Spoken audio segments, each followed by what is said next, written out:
Have you ever sincerely taken refuge in the three jewels and accepted the 5 precepts, only to find yourself still drowning in sorrow, confusion, or fear?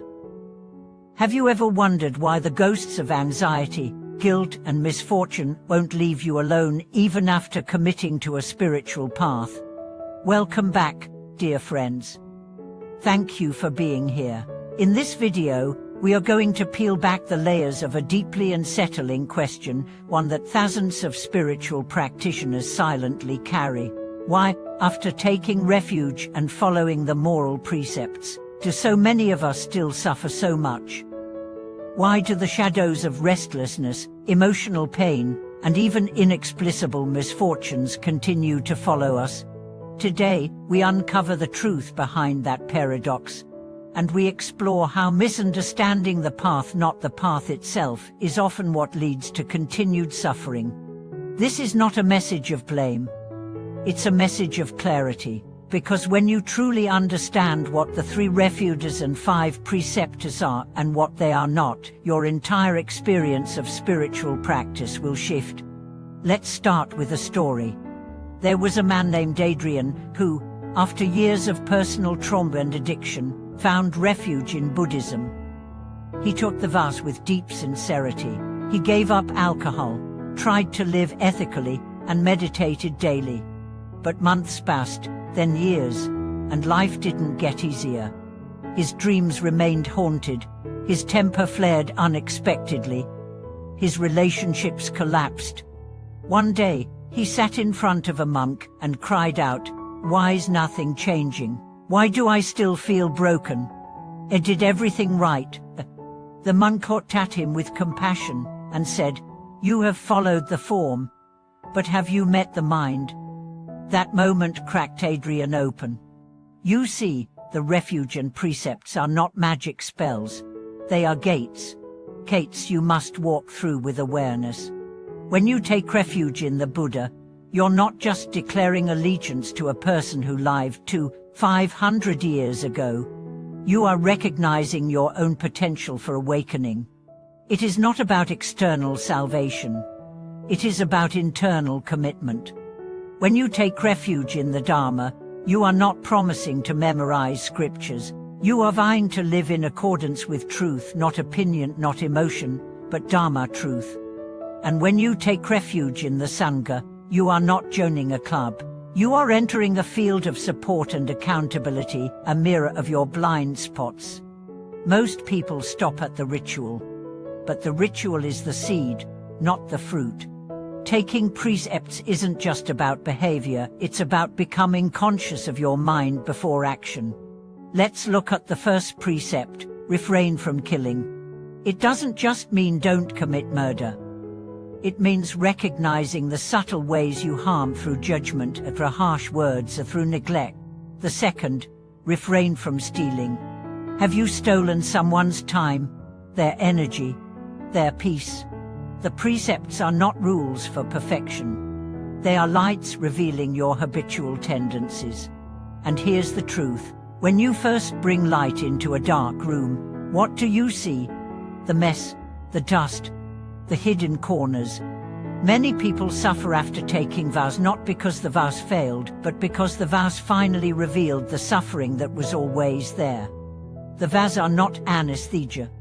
They are awakening. And awakening is not always gentle. Let me share another story. Emily was a bright and gentle woman who took refuge in a public ceremony. She felt radiant that day. But within weeks, she began having nightmares. Old traumas resurfaced. Debts she never knew she had poured in. She thought she was regressing. But her teacher said, "This is purification. Your practice is working." The precepts acted like a mirror, not to punish her, but to reveal what needed healing. Taking vows doesn't hide you from karma. It helps you meet it with awareness. And that's where the transformation lies. The problem is not that you still suffer. The problem is that you expect the path to remove suffering without changing your consciousness. But the Buddha didn't offer a bypass. He offered a mirror, a map, a method. And it's messy. but it's real. Another critical truth is the refuge and precepts don't erase unconscious patterns. If you say the vows but continue lying to yourself, blaming others, avoiding responsibility, you've built a temple on sand. Spirits, misfortunes, and mental afflictions are not always external forces. Sometimes they are our own karmic echoes. The mind creates, sustains, and attracts the energy it believes in.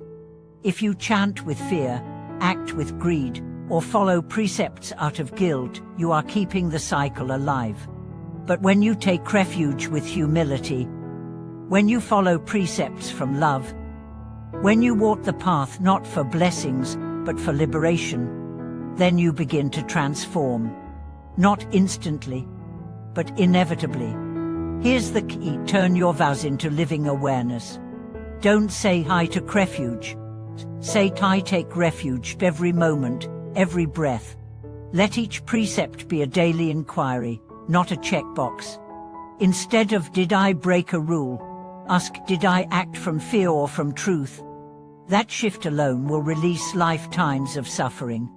Let me close with a story. An elderly man named Chen had been a monk for 50 years. One day, a young student asked, "Master, have you ever broken the precepts?" Chen smiled and said, "Every day I notice my impulses. Every day I return to mindfulness. I do not aim for perfection. I aim for presence." That, dear friends, is the essence. Your vows are not chains, they are wings. They don't limit you, they lift you. But only if you meet them with honesty. So if you've taken refuge and still feel stuck, ask, have I truly engaged the path? Am I living the precepts or performing them? Am I using Dharma to hide from life, or to enter it more fully? The answers may hurt, but they will heal. Thank you for watching this video. I'd love to hear your reflections. Have you struggled after taking vows? What helped you break through? Please share your story in the comments. And don't forget to like, subscribe, and pass this on to someone who needs to hear that they are not alone in their confusion. Until next time, may your vows be your light, and may your suffering become the soil where awakening takes root.